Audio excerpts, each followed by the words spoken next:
I never thought my marriage would end with me watching my husband marry another woman. After 50 years together, I stood in silence as Richard, dressed in his finest suit, pledged himself to Eleanor, the woman he had loved from a distance all along. The grand wedding that town couldn't stop talking about wasn't for us, it was for them. The ceremony I had been denied for half a century was given to her in spectacular fashion, while I faded into the background like a ghost at my own funeral. Looking back on our life together, I can see the pattern clearly now. When we were young and struggling, Richard would say, "Martha, we don't have the money for a wedding. What matters is that we're together." As the years passed and our finances improved, his excuse changed. "We've been husband and wife for so long. What's the point of a ceremony now?" I accepted these reasons because I believed in our partnership, in the life we were building together. Our son Thomas was born. We moved from a cramped apartment to a beautiful home with a garden, and I devoted myself to creating the perfect family. At 70 years old, after 50 exhausting years of marriage, I finally discovered the truth when I saw Richard and Eleanor at the altar, the man I had supported through college, whose shirts I had ironed for job interviews, whose drunken body I had cleaned and cared for after late nights, had never truly chosen me. I was just the woman he settled for after losing Eleanor, his true love, and the moment she reappeared in his life, he didn't hesitate to toss aside 5 decades of our shared history. When I confronted him about the wedding, he defended himself with breathtaking audacity. "Eleanor has breast cancer. She doesn't have much time left. Her last wish was to have a wedding with me. How could I deny a dying friend such a simple request? A simple request. 50 years I had waited for my wedding day." And he dismissed it as trivial. Even more painful was seeing Thomas, our son, celebrating in the crowd, betraying me without a second thought. That night, I placed divorce papers on our coffee table. "Richard, we're done," I said firmly. "I'm too old to waste another second feeling neglected and unwanted. I refuse to let my final years be filled with nothing but regret." The aftermath was chaotic.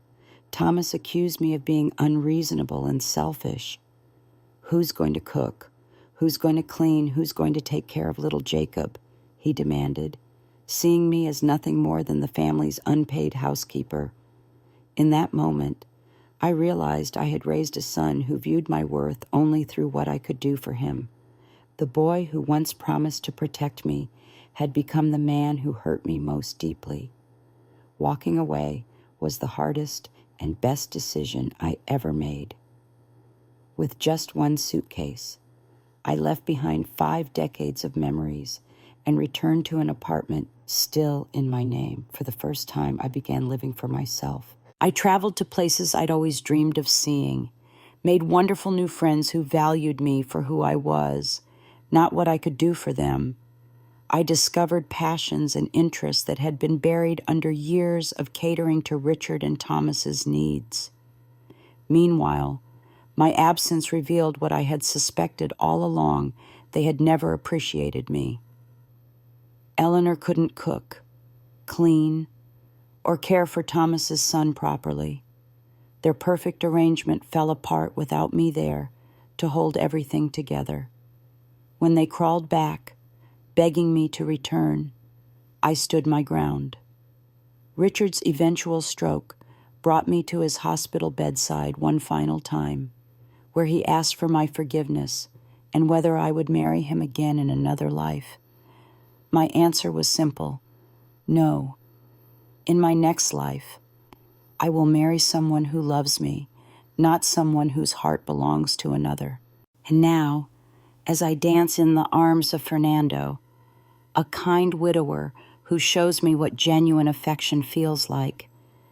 I understand that happiness wasn't something I had to sacrifice for family. At 70, I finally found peace in being true to myself. My only regret is not leaving sooner, but I'm making every remaining day count. The envelope arrived on a Tuesday morning, crisp and elegant, with our names embossed in gold lettering. I remember how my arthritic fingers trembled as I opened it, not from excitement, but from an inexplicable sense of dread. Inside was an invitation, beautifully designed, expensive cardstock, everything we'd never been able to afford. You are cordially invited to celebrate the wedding of Edward Williams and Margaret Stevens. I stared at my husband's name next to another woman's, unable to comprehend what my eyes were seeing. For 50 years, Edward and I had built a life together without the fanfare of a proper wedding. "We don't have the money right now, Lillian," he'd say in those early days when we were scraping by in our tiny apartment on Maple Street. Later, when our son Daniel was growing up and our finances improved. The excuse changed. "We've been together so long. What's the point of a ceremony now?" I accepted this because I believed in our partnership, in the strength of our commitment that didn't need formal validation. Our 50th anniversary was approaching, and I had tentatively suggested a small celebration, perhaps renewing our vows in front of close family and friends. Edward had dismissed the idea with his usual indifference to such trivial matters. Now I understood why. He had been planning something spectacular, the grand wedding he never gave me. But with Margaret, the woman he had apparently loved all along. On the day of their wedding, I couldn't stay away. Some self-destructive curiosity drove me to the old church on Oakwood Drive. I stood at the back, partially hidden behind a column, watching as Edward, resplendent in a tailored suit I'd never seen before, placed a ring on Margaret's manicured finger. The church was filled with familiar faces, our neighbors, his colleagues, and most painfully, our son Daniel seated in the front row, beaming with joy as if this union was the most natural thing in the world. My heart didn't break then. It had been gradually fracturing for decades. This was merely the final blow that shattered it completely. 50 years of marriage reduced to nothing but a prelude to his real love story. The town buzzed with the romantic tale. Edward and Margaret had been college sweethearts torn apart by circumstance, now reunited in their golden years. Margaret had been diagnosed with breast cancer, they said, and Edward had gallantly fulfilled her dying wish for a proper wedding. How noble, everyone thought. How romantic. No one seemed to remember the woman who had stood by him for half a century, the woman who had nearly died giving birth to their son, who had ironed his shirts and polished his shoes for every job interview when he struggled after graduation, who had wiped him down and changed his clothes when he came home drunk from company dinners, who had raised their son and now helped care for their grandson Jacob. I had become invisible, a ghost haunting the periphery of my own life. When Edward returned home that evening, lipstick faintly staining his collar, Daniel and his family trailing behind him, I was sitting alone in the darkness of our living room. Their surprise at finding me there was the final insult, as if I was the intruder in the home I'd maintained for 40 years. "Mom, what are you doing sitting here in the dark?" "It's creepy," Daniel said, his voice betraying his discomfort at being caught in his duplicity. I showed them the video I'd taken of the ceremony, confronting their lies with silent evidence. Edward's response wasn't remorse, but indignation at being caught. "You were spying on me. Margaret has cancer. How could I deny a dying friend such a simple request? Simple. That word struck me like a physical blow. 50 years I had waited for my wedding day, and he had dismissed it as a simple request he couldn't possibly grant me. That night, I placed divorce papers on our coffee table. "We're too old for this. Lillian." Edward sighed, straightening his cuffs. "Why make a scene now?" "Exactly," I replied, my voice steady despite the storm inside me. "We're not young anymore, which is why I can't waste another day feeling unloved. I've packed my things. Whatever's left, you can keep. I'll be gone by morning." As I closed the door behind me the next day, carrying just one suitcase of necessities, I heard Daniel's voice calling after me. "Mom, you're being ridiculous. Who's going to cook? Who's going to clean? Who's going to take care of Jacob?" In that moment, I finally understood my place in their lives, not as a wife, not as a mother, but as a housekeeper whose worth was measured only in the services she provided. At 70 years old, after 50 exhausting years, I had finally had enough. I walked away without looking back, toward a future that, for the first time in half a century, belonged entirely to me. The worst betrayal didn't come from my husband, Charles. It came from my son, Michael. I still remember the stunned disbelief that washed over me as I stood at the back of the church, watching Michael beaming in the front row, while Charles exchanged vows with Judith, the woman he had apparently loved all these years. My son wasn't just attending this mockery of a ceremony, he was celebrating it with unbridled enthusiasm, as if this was the happiest day of his life, rather than the day his father publicly discarded his mother of 50 years. After half a century of marriage without a proper wedding, because we don't have the money, or we've been together too long to bother now. Charles had finally thrown the grand celebration I'd always been denied. The entire town was there, dressed in their finest, applauding this beautiful love story. And there was Michael, right in the thick of it all, the dutiful son standing proudly beside his father, and this stranger who was usurping my place. When I confronted Charles later that evening, showing him video evidence of the wedding I'd witnessed, Michael's reaction cut deeper than anything his father said. "Mom, what's gotten into you?" he demanded, his voice sharp with impatience. "Why are you being so dramatic? Judith is dying of breast cancer. Her last wish was to have a wedding. Are you really jealous of a dying woman?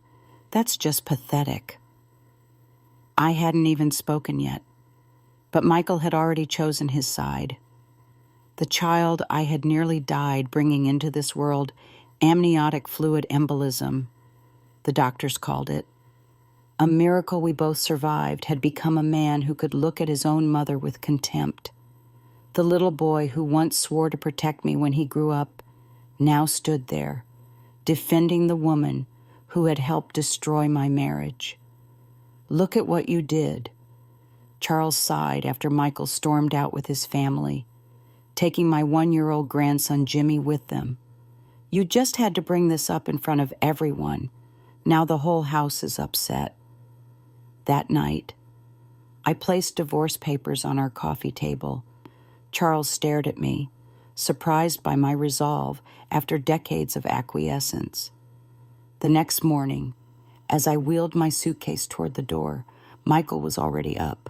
He saw me, saw the suitcase, and yet instead of offering to help his 70-year-old mother, his only concern was logistical. "Mom, you're being ridiculous," he said, blocking my path. "You and Dad have been together forever. How can you just divorce him like this? Who's going to cook? Who's going to clean? Who's going to take care of Jimmy?" In that moment, I finally saw him for what he truly was, a thankless, selfish man. I had spent over 30 years nurturing a son who now valued me only for the services I provided. The weight of this realization was crushing. My own child saw me not as his mother, but as the family's unpaid housekeeper. "Michael Reynolds," I said, my voice steady despite the storm inside me. "I am not your maid. I am your mother. What makes you think it's my duty to cook, clean, and serve you? Maybe I spoiled you too much all these years. That's why you've turned into this. You have let me down, Michael. I hope that after I leave, you'll take a moment to reflect on everything I've done for this family." I walked away without waiting for his response. Even as I stepped outside, I could hear things being slammed around inside the house, but I didn't look back. The moment I closed that door behind me, I stopped living for them. The weeks that followed were a revelation. For the first time in decades, I only had to think about myself, what I wanted to eat, what I wanted to do. I didn't have to cater to anyone else's preferences or put someone else's needs before my own.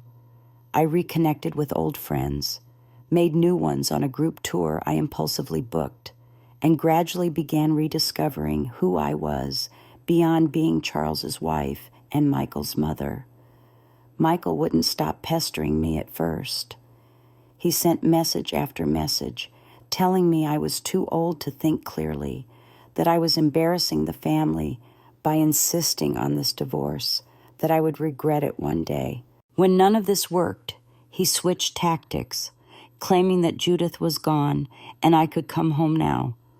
When that failed too, he dropped to his knees in a public display of remorse that felt as hollow as his father's wedding vows. I wasn't moved. From the moment Michael had chosen to protect Judith over me, to celebrate with her instead of standing by his mother, he had shown me exactly where I stood in his life. The bond between us had fractured beyond repair. Then came the call that Charles had suffered a stroke and was in critical condition. Despite everything, I went to the hospital not for Charles or Michael, but for myself.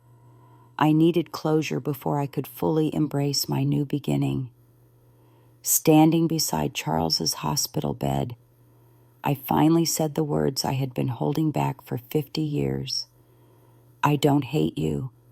I just want us to live separately without interfering in each other's lives ever again." When he asked if I would marry him in the next life, my answer was simple: no. In my next life, I will marry someone who loves me, not someone whose heart belongs to another. As I walked out of that hospital room, I felt the last chains of obligation fall away. At 70 years old, I was finally free to live the life I'd always deserved, one where I was valued not for what I could do for others, but for who I truly was. She has breast cancer. Sarah. She's dying. Frank's words hung in our living room like a toxic cloud. I sat motionless on the couch, still processing the video on my phone, my husband of 50 years kissing another woman at the altar, while our town erupted in applause. Our son Kevin stood behind his father, his face a mask of practiced concern that couldn't quite hide his impatience. "Paula doesn't have much time left," Frank continued, his voice softening into what I recognized as his problem-solving tone, the one he used when trying to smooth over difficult situations. "Her last wish was to have a wedding with me. How could I deny a dying friend such a simple request? Simple request, those words cut deeper than any knife. For 50 years. I had begged Frank for a proper wedding. For 50 years. He had found reasons to deny me we didn't have the money when we were young. There was no point after we'd been together so long. Yet here he was, throwing the grandest wedding our small town had seen in years. For another woman.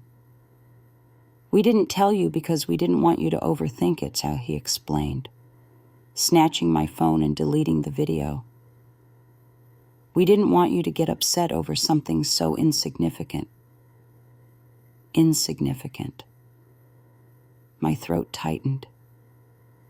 My husband had just married another woman, the elaborate ceremony I'd dreamed of my entire adult life, and he was calling it insignificant. Kevin stepped forward then, his handsome face so like his father's, twisted with exasperation. "Oh, come on, Mom. At your age, you should be above all this. Why are you acting so petty? Paula is dying, and you're jealous of a dying woman. That's just pathetic." I hadn't even spoken yet, but my son had already chosen his side. The baby I had nearly died bringing into this world, amniotic fluid embolism. The doctors called it, was now a man who could look at his mother with contempt. The child I had raised for 30 years had become nothing but an ingrate. The cancer excuse. It was perfect. Really.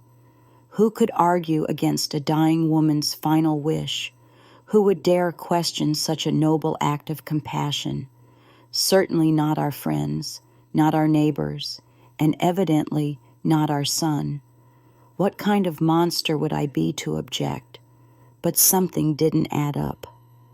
Paula had looked radiant at that wedding, her skin glowing, her movements energetic. Not once during the ceremony did she appear weak or ill. The woman I saw dancing in my husband's arms didn't look like someone on death's door. When I finally found my voice, it was steady, despite the storm raging inside me. "I want a divorce. Frank." His face registered genuine shock. "Rebecca, enough with the tantrum. We're in our 70s. We're not young anymore. Can't you just let it go?" "Exactly," I replied. "We're not young anymore, which is why I need to leave. I refuse to spend the rest of my life feeling neglected, unloved, and unwanted. I won't let my final years be filled with nothing but regret." I left the next morning with just one suitcase, the weight of 50 wasted years finally lifting from my shoulders. Kevin tried to stop me, his concerns revealing exactly what I had meant to this family. "Who's going to cook? Who's going to clean? Who's going to take care of Jimmy?" he demanded, referring to my 1-year-old grandson. Not once did he ask if I was okay or where I would go. A month of blessed solitude followed. Then, one afternoon, as I sat in a cafe near my new apartment, someone slid into the seat across from me, Paula herself, impeccably dressed and made up, looking about as terminally ill as I looked 20. "You must be Sarah," she said with a smirk. "You look better in person than what Frank described. He said you were so aged." I didn't respond, and my silence seemed to unnerve her. She filled it with nervous chatter, finally arriving at the truth I had suspected all along. A few months ago, I was misdiagnosed with breast cancer. When I heard that news, I felt like my world was falling apart. I reached out to Frank. I didn't expect him to still have feelings for me after all these years. The misdiagnosis, how convenient. As she continued weaving her romance with my husband, I realized Frank had never actually lied. He had simply neglected to mention when Paula received the all clear. The dying wish narrative was too perfect to abandon, too useful in making me the villain if I objected. When I stood to leave, Paula grabbed my arm. "Don't you want to hear how Frank proposed? How he promised to make me the happiest bride in the world?" I gently removed her hand. "You don't need to tell me about your love life. Honestly, I don't care. Whatever happens between you two from now on has nothing to do with me." Later that week, news broke that Paula had collapsed at the cafe shortly after our meeting. Frank rushed her to the hospital, in a dramatic display captured by bystanders' cameras. The video went viral, the devoted husband saving his beloved wife, while his bitter ex-wife looked on heartlessly. The comments were brutal, calling me despicable, pathetic, shameless, an old woman trying to ruin a beautiful love story. Even Kevin posted a photo of Frank and Paula together with the caption, "As long as my family is together, that's all that matters." But then something unexpected happened. Paula moved into Frank's house, and reality quickly crushed their fantasy. Without me there to cook, clean, and care for Kevin's son, their perfect arrangement fell apart. Paula had never been a homemaker. She had no interest in domestic chores or childcare.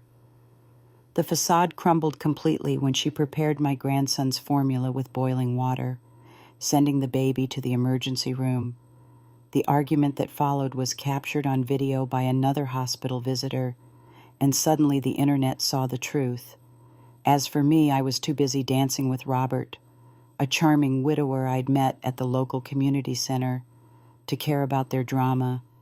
At 70, I had finally learned that life was too short to waste on people who never truly valued me. The cancer excuse had set me free. The divorce papers felt heavy in my hands as I placed them on the coffee table between us. After 50 years of marriage, it had come to this: a few sheets of paper that would legally end what had emotionally ended hours earlier when I watched my husband William marry Catherine in a grand ceremony I had never been given. "Betty, enough with the tantrum," William said, straightening his cuffs as he sank onto the couch. "We're in our 70s. We're not young anymore. Can't you just let it go?"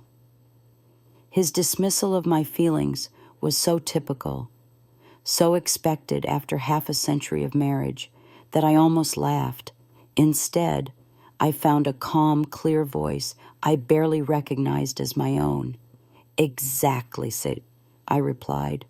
"We're not young anymore, which is why I need to leave. I refuse to spend the rest of my life feeling neglected, unloved, and unwanted. I won't let my final years be filled with nothing but regret." William's face registered genuine shock. In 50 years of marriage, I had never defied him. I had been the dutiful wife who ironed his shirts for job interviews, who stayed up through the night helping him with his thesis, who cleaned him up when he came home drunk from company dinners. I had been the devoted mother who nearly died giving birth to our son James, who raised him with tireless dedication, and who now helped care for our grandson Max. For 50 years, I had put everyone else's needs before my own. But at 70 years old, I had finally had enough. The next morning, I wheeled my suitcase to the door. James was already up, watching me with disbelief written across his face.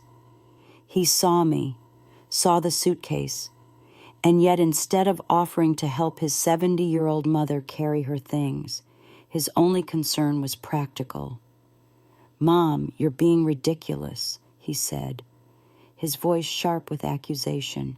"You and Dad have been together forever. How can you just divorce him like this? Who's going to cook? Who's going to clean?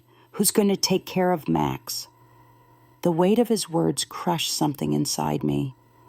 My own son viewed me not as his mother, but as the family's housekeeper. I had spent 30 years raising this man, only to realize now that I had nurtured nothing but an ingrate. Without sparing him another glance, I struggled to push my suitcase toward the door. 70 years of life, and I was leaving with just one bag. The rest, none of it mattered anymore. "Betty Reynolds," I said, my voice steady despite the storm inside me. "I am not your maid. I am your mother. What makes you think it's my duty to cook, clean, and serve you? Maybe I spoiled you too much all these years. That's why you've turned into this. You have let me down. James." I left without waiting for his response, closing the door on 50 years of a life that had never really been mine. The weeks that followed were a revelation. For the first time in decades, my days became blissfully simple. I only had to think about myself, what I wanted to eat, what I wanted to do. I didn't have to cater to anyone else's preferences or put someone else's needs before my own. After a month of peaceful solitude, I made a decision that surprised even me. I was going to travel. The thought struck unexpectedly one afternoon as I watched a travel agency ad on TV. And suddenly I remembered who I used to be before William, before marriage, before motherhood. I had dreams once. I worked hard not just to survive, but because I wanted to see the world. I wanted to go anywhere and everywhere my heart desired. But then life happened. I put William first. I put my family first. And my dream of traveling got buried, forgotten, left to collect dust in some dark corner of my mind. Even the trips I had taken over the years were never truly mine. I went where William wanted to go, where James wanted to go. And even then, I was never free to simply enjoy myself. I was always the one taking care of them, making sure they were happy, ensuring everything went smoothly. Not this time. This time, I was going for me. Before I could overthink it, I picked up my phone and booked myself on a group tour to Europe. It turned out to be the best decision I had ever made. For the first time in my life, I traveled for myself. I tasted foods I had never tried before. I saw breathtaking sights I never thought I would witness with my own eyes. Along the way, I met women just like me, women who had spent their lives putting others first, only to find themselves standing alone in their later years. But they weren't bitter. They weren't regretful. If anything, they were full of life. By the end of the trip, we had already made plans to keep in touch. Some even talked about moving into the same retirement community so we could spend our golden years together. Every day of the trip, I took photos of the places I visited, the moments I wanted to remember, and shared them on social media. My friends' comments poured in, full of excitement and relief. They had been worried about me, afraid I wouldn't be able to move on from the divorce. But seeing me traveling, smiling, thriving finally put their concerns to rest. William still followed my account. He liked every single post, sometimes leaving comments saying how happy he was to see me enjoying myself. But to me, it was all just an act, a pathetic attempt to ease his own guilt. I ignored every one of his interactions, refusing to let his presence taint my happiness. When news reached me months later that William had suffered a stroke and was in critical condition, I returned to see him one last time, not out of obligation, but for closure. "Would you marry me again in the next life?" he asked weakly from his hospital bed. I didn't hesitate. No. In my next life, I will marry someone who loves me, not someone whose heart belongs to another. As I walked out of that hospital room, I felt lighter than I had in years. At 70, I had finally learned that it's never too late to start over. It's never too late to choose yourself. I never expected my absence would cause their perfect little world to collapse so quickly. When I walked out of that door with just one suitcase, leaving behind 50 years of memories and servitude, I didn't look back. Not when James called after me, his voice tinged with panic rather than concern. Not when my grandson Tommy cried, confused by the tension filling the house.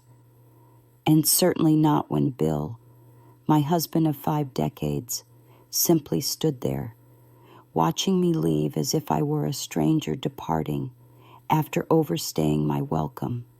For the first month of my newfound freedom, I deliberately avoided any news about them. I focused on rebuilding myself, rediscovering the woman who had been buried beneath layers of wifehood and motherhood for so long. I traveled, made new friends, and for the first time in 50 years, I lived according to my own desires. But then the calls started coming first, from friends who still maintained contact with James and his wife, Ellen. Then from neighbors who couldn't help but notice the change in the household I'd left behind. At first, I let them go to voicemail, not ready to hear about the family that had so easily discarded me. Eventually, though, curiosity got the better of me. "Dorothy, Beth," my friend Marion said when I finally answered her call. "You wouldn't believe what's happening over there. The house is a disaster. Have you seen Olivia yet?" Olivia was Bill's new wife, the woman he had married in that grand wedding while I watched from the shadows.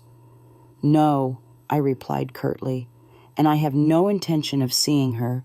Marion's laugh crackled through the phone. "Well, she's no you, that's for sure. Apparently, she can't cook to save her life. Bill and James have both lost weight, and not in a good way. Last week, they had to call poison control because she undercooked some chicken. I shouldn't have felt satisfaction hearing this, but I did a small, vindicating pleasure knowing that the woman who had so easily taken my place couldn't actually fill my shoes. More reports trickled in over the following weeks. Olivia, it seemed, had never had to take care of a household before. She had always been the one being taken care of, and at her age, she had no interest in learning domestic skills. The laundry piled up, unwashed or forgotten in the machine, until mildew set in. The house, once immaculate under my care, now gathered dust in corners and grime in the kitchen. But it was her inability to care for Tommy that finally broke their facade of happy domesticity. She left him alone in the bathtub. Dorothy, Ellen told me when she unexpectedly showed up at my apartment one afternoon, looking exhausted and desperate. Just walked away to answer her phone. He could have drowned. My daughter-in-law's voice cracked. "James won't admit it, but this isn't working. He's too proud to say he was wrong." I invited Ellen in, made her tea properly steeped, unlike Olivia's tepid attempts, and listened as she unburdened herself behind her composed exterior. My daughter-in-law was crumbling under the pressure of working full-time while also picking up the household slack that Olivia left in her wake. "The final straw," Ellen continued, clutching her teacup like a lifeline, was when she prepared Tommy's formula with boiling water without cooling it down. We spent the entire night in the emergency room, his little mouth. She couldn't finish the sentence. That night, I received a text from James, the first direct communication since I'd left. "Mom, when are you coming back? We need you. The house is falling apart without you." No apology, no acknowledgement of how they had hurt me. Just an assumption that I would come running back to clean up their mess, like I always had. I didn't respond. 2 days later, Marion called again, this time barely able to contain her excitement. "You won't believe what happened. There was a huge blow-up at your old house. The neighbors called the police because of the shouting." Apparently, James had finally snapped. "You don't work. You don't contribute financially, and yet you can't even take care of a child. What good are you?" he had yelled at Olivia, loud enough for the entire neighborhood to hear. Olivia, already fed up with the endless chores and complaints, had exploded right back. "Oh, so now it's my fault. Maybe you should think about your failures instead, like how you're a grown man too cheap to hire a damn housekeeper. And let me remind you, I'm your father's wife, not some maid for the whole family. I don't owe you a damn thing." The argument had escalated until James, completely enraged, pointed a trembling finger at her and shouted, "Wife! What wife? You're nothing but a washed-up mistress who weaseled her way into this house. And let's not forget, you and my dad aren't even legally married. So as far as I'm concerned, you're not family." Someone had recorded the altercation and posted it online, where it quickly went viral. The internet, which had once vilified me as a bitter old woman trying to ruin a beautiful love story, now saw the truth. People connected the dots. This was the same Olivia from the previous scandal. The poor, innocent woman Bill had protected from his evil ex-wife. Except now everyone could see she was nothing more than a manipulative homewrecker. The outrage was immediate. People dug up my old statement, the one everyone had ignored before. Now my story had an audience. So let me get this straight. This woman broke up a 50-year marriage, then played the victim. Dorothy deserved better than these horrible people. The backlash was swift and brutal. Bill, James, and Olivia became public enemies overnight. James, whose job in sales relied heavily on reputation, was let go. With his name now toxic, he couldn't find new employment. Bill, caught in the middle, retreated into himself, spending his days staring blankly out the window, sighing endlessly. Ellen became the only functioning adult in the household working full-time, then coming home to cook, clean, and care for their son, completely overworked, completely exhausted. When her message arrived, "Dorothy, please help us," I was dancing in the arms of Robert, a charming widower I'd met at the community center. I glanced at my phone, then turned it over and continued our waltz. I was finally living for myself, and I wasn't going back. The house that Robert and I had built over 50 years fell into disarray the moment I walked out the door. I hadn't planned to keep tabs on them, my ex-husband, my son Peter, and Diane, the woman who had stolen my place. But news has a way of finding you, especially in a small town like ours. "You wouldn't believe what's happening over there," my friend Susan told me over coffee, 3 weeks after I'd left with just one suitcase and my dignity. "That woman can't boil water without burning it." I shouldn't have felt satisfaction hearing this, but I did. After decades of cooking, cleaning, and caring for my family without appreciation, there was a certain poetic justice in seeing them flounder without me. Diane, it turned out, was no homemaker. Despite moving into my house and taking my husband, she had no interest in taking over my duties. At 68, she had spent her life being taken care of, not taking care of others. And she had no intention of changing that, despite Robert's expectations. "Last week, Peter went over for dinner," Susan continued, barely containing her glee, "and Diane served him raw chicken. Raw. He was sick for 2 days afterward. The laundry piled up, unwashed or forgotten in the machine until it developed that sour smell that never quite comes out. The house, once immaculate under my care, now gathered dust in corners and grime in the kitchen. Robert's shirts, which I had always ironed to crisp perfection, now bore permanent wrinkles from being left in the dryer too long. But it was Diane's inability to care for my grandson Tyler that finally fractured their facade of domestic bliss. She left him alone in the bathtub. My daughter-in-law Jennifer told me when she unexpectedly showed up at my new apartment one rainy Tuesday. Just walked away to take a phone call. He could have drowned. Martha.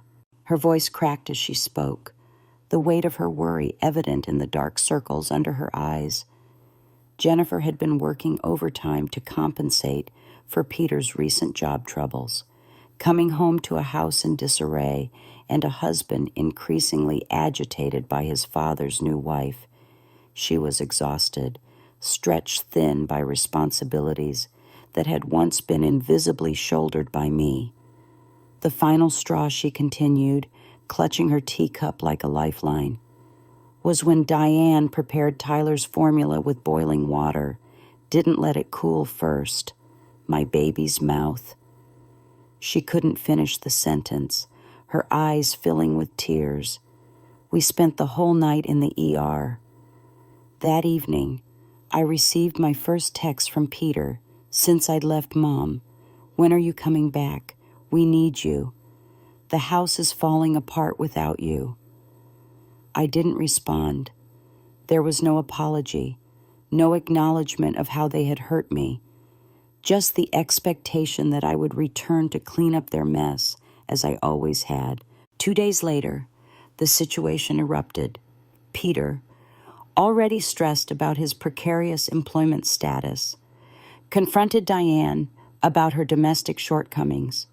You don't work, you don't contribute financially, and yet you can't even take care of a child. What good are you, he shouted, his voice carrying through the neighborhood. Diane, fed up with the endless chores and complaints, exploded right back. Oh, so now it's my fault. Maybe you should think about your failures instead. I'm your father's wife, not some maid for the whole family. I don't owe you a damn thing. The argument escalated until Peter, completely enraged, pointed a trembling finger at her. Wife, what wife? You're nothing but a washed-up mistress who wormed her way into this house. You and Dad aren't even legally married. Robert, caught between his son and his new love, stood paralyzed, unable to choose a side. The household that had once run like clockwork under my steady hand had descended into chaos. A neighbor recorded the shouting match on her phone. Within hours, the video was uploaded online where it quickly went viral. People connected the dots. This was the same Diane from the beautiful love story that had captivated local attention just months earlier when Robert had thrown her that grand wedding. The poor, cancer-stricken woman my ex-husband had heroically married was now revealed as a fraud. The internet, which had once vilified me as a bitter old woman trying to ruin a beautiful romance, now saw the truth. Comments poured in. So this woman broke up a 50-year marriage and can't even take care of the family. Martha deserved better than these horrible people. Jennifer called me again a week later, her voice hopeful. Diane's gone. She packed up yesterday after another fight with Peter. Robert's just sitting by the window all day, staring at nothing. Martha, we really need you. I was at my painting class when her message came through, something I'd always wanted to try, but never had the time for during my married life. My canvas showed a sunrise over mountains I'd recently visited on a trip with my new friends, women like me, who had spent decades putting everyone else first. What will you do, my friend Eleanor asked, as I set down my phone without replying.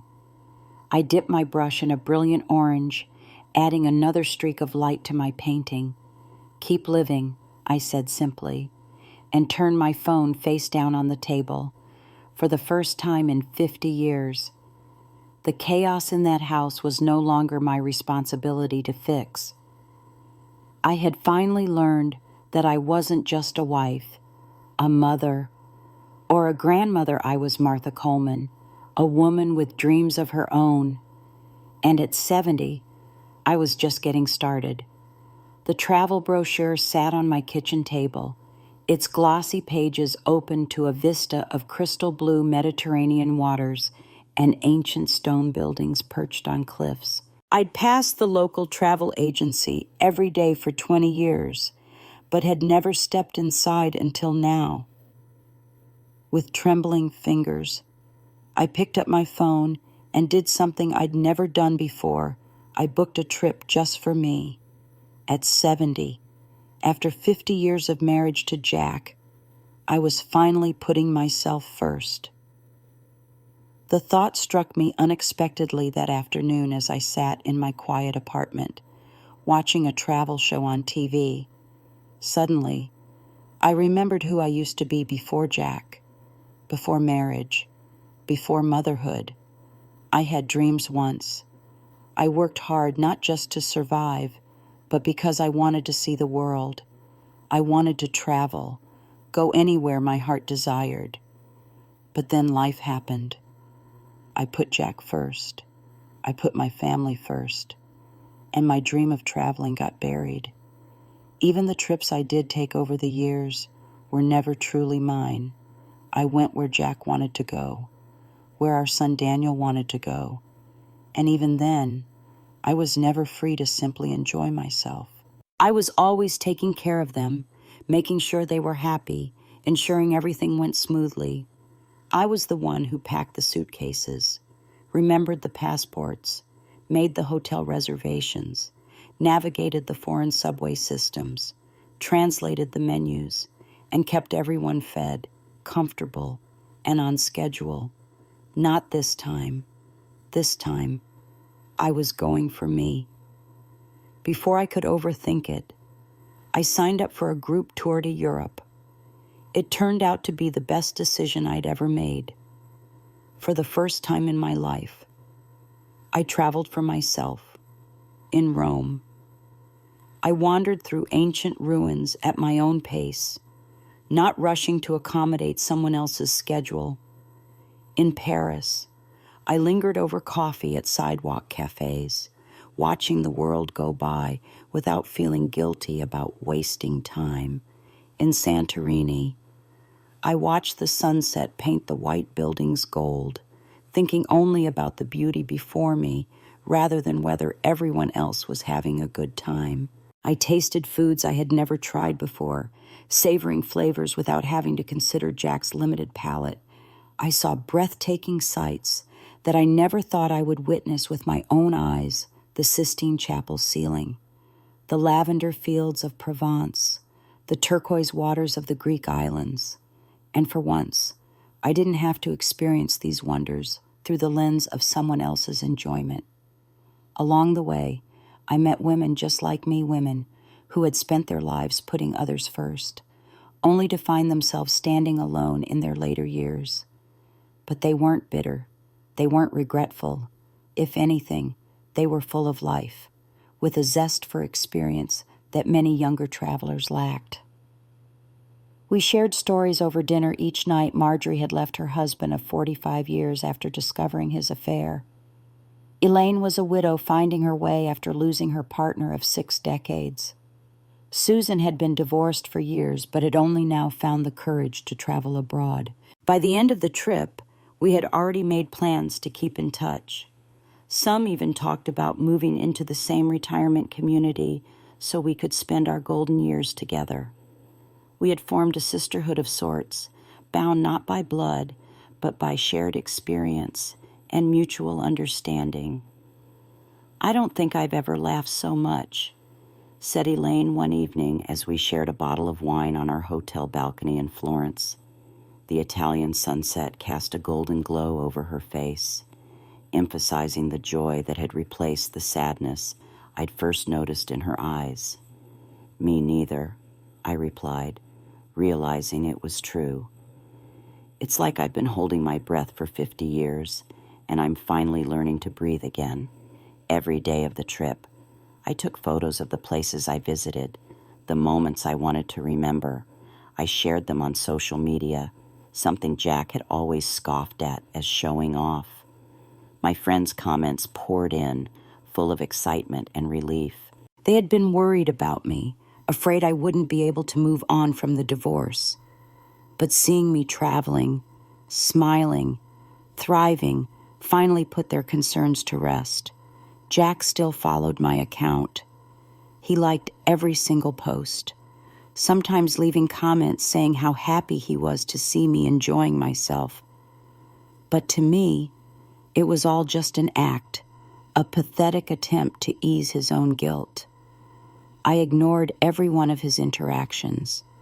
refusing to let his presence taint my happiness. When I returned home, my apartment felt different. It wasn't the space that had changed, but me. The walls now held photos of my adventures rather than family portraits. The refrigerator displayed magnets from every city I'd visited instead of Daniel's old-school schedules. The bookshelf contained travel guides and language learning materials where Jack's sports biographies had once stood. For so long, I had defined myself as Jack's wife, as Daniel's mother. Now, at 70, I was finally getting to know Susan Cooper not as someone's partner or parent, but as a woman with her own desires, interests, and joys. The group was already planning our next adventure, a cruise through the Scandinavian fjords. As I marked the dates on my brand new calendar, I felt something I hadn't experienced in decades' anticipation. Not for a family gathering, not for a school event or anniversary celebration, but for something solely for me. Better late than never, I whispered to myself as I booked my ticket.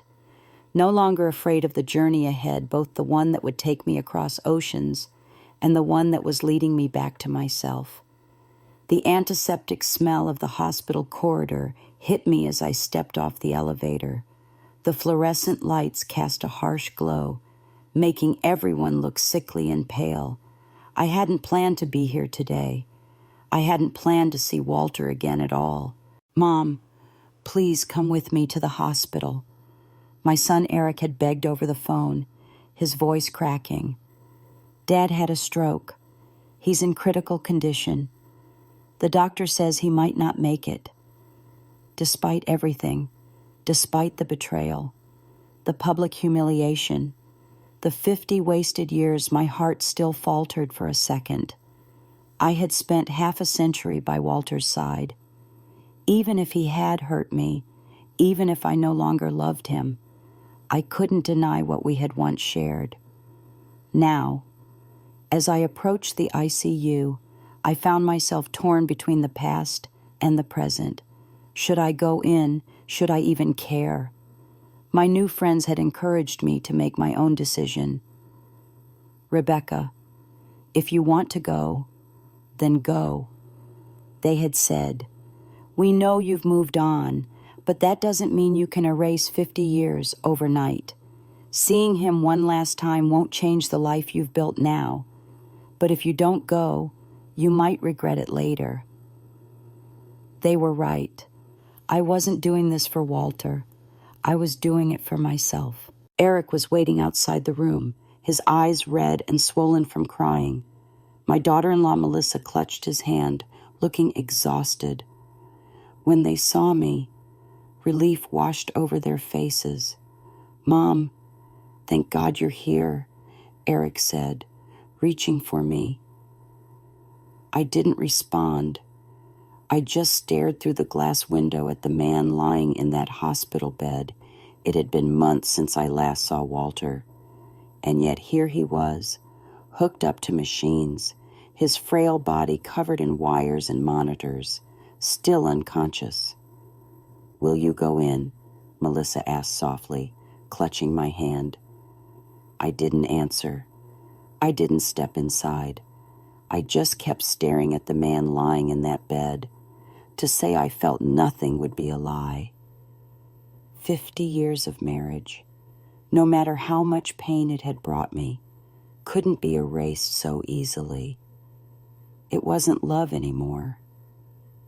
But there was something else, something closer to pity. Perhaps, or the weight of shared history pressing down on my chest. Eric, on the other hand, was inconsolable. He crouched on the floor, sobbing, his hands gripping his hair as he kept repeating, How did this happen? Dad was fine this morning. How did this happen?" Melissa explained that after I had thrown Laura out, she had disappeared for a few days. They thought she was gone for good, but she suddenly returned with some man they'd never seen before and paraded him in front of Walter. Walter was furious, Melissa said, her voice breaking. He told her to get out and never come back, but today she returned again, looking completely unhinged. I overheard everything. She wanted to reconcile, to come back. Walter refused, so she threatened him, said if he didn't take her back, she'd never leave. Melissa swallowed hard, her hands trembling. I couldn't take it anymore, so I finally went downstairs to tell her off. But before I even reached them, I heard their argument escalate, then a loud thud. By the time I got there, she was gone, and Walter was on the floor, unconscious, blood pooling around his head. He hit the corner of the table when he collapsed. Mrs. Anderson. A doctor approached us. Your husband is asking for you. He's regained consciousness, but his condition is critical. He won't stop asking for you. One last time, I thought, one last meeting, and then we would be done forever. When I stepped inside, Walter struggled to lift his hand, as if reaching for me, but his body was too weak, and he could only stare. Rebecca, you came, he whispered. I thought you wouldn't want to see me again. I didn't answer. I simply walked to the side table, intending to pour him a glass of warm water. No, don't. He shook his head weakly. You don't have to do anything for me anymore. I was the one who failed you. His voice cracked as tears slid down his wrinkled cheeks.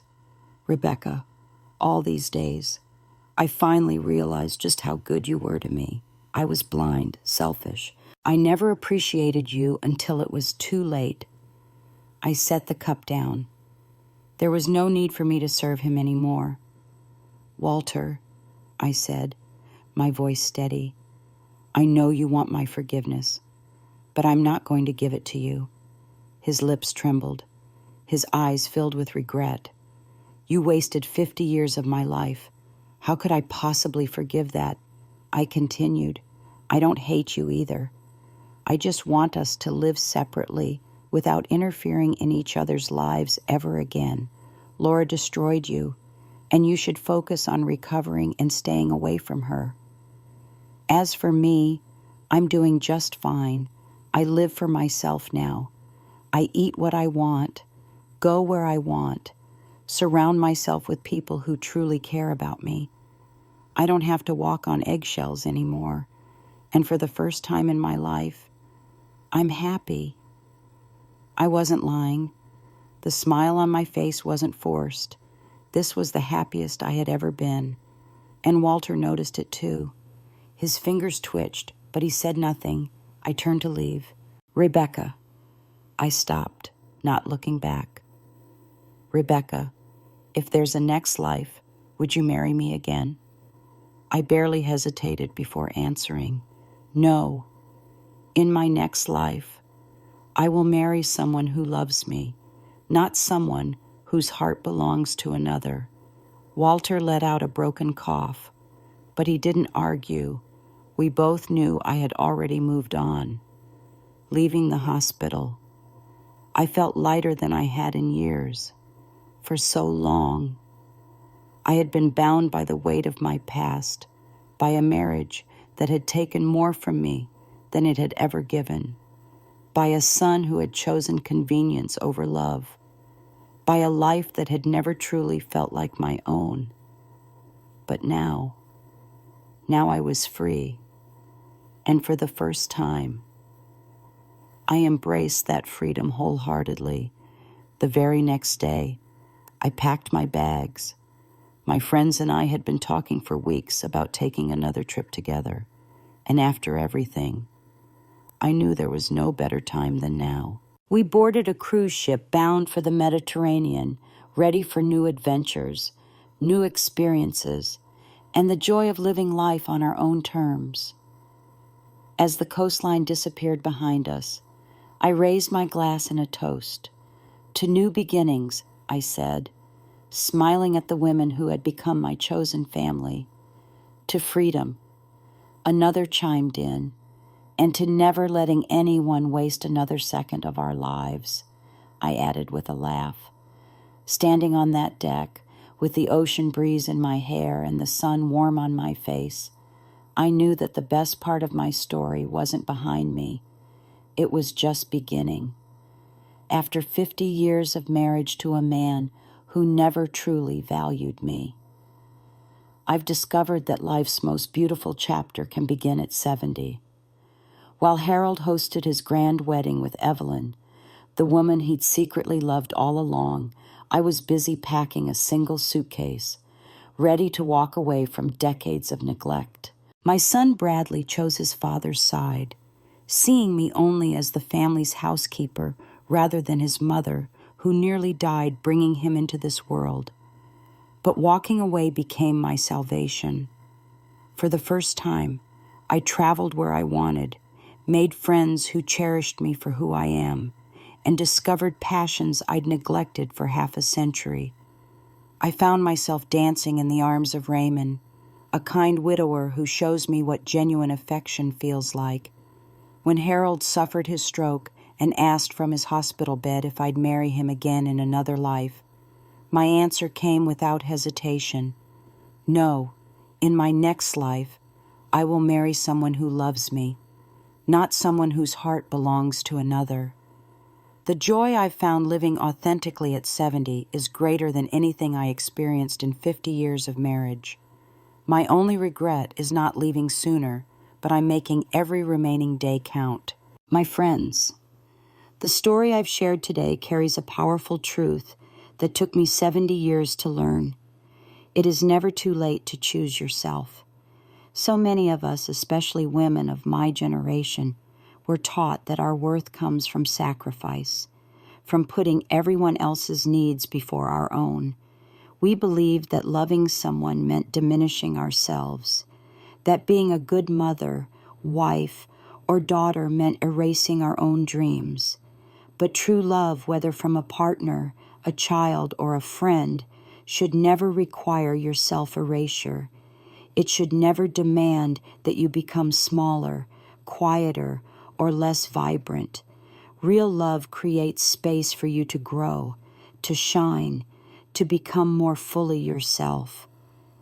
If you're watching this and feeling trapped in a relationship or situation where you're not valued, where your dreams are considered secondary, where your presence is measured only by what you provide for others, please hear me.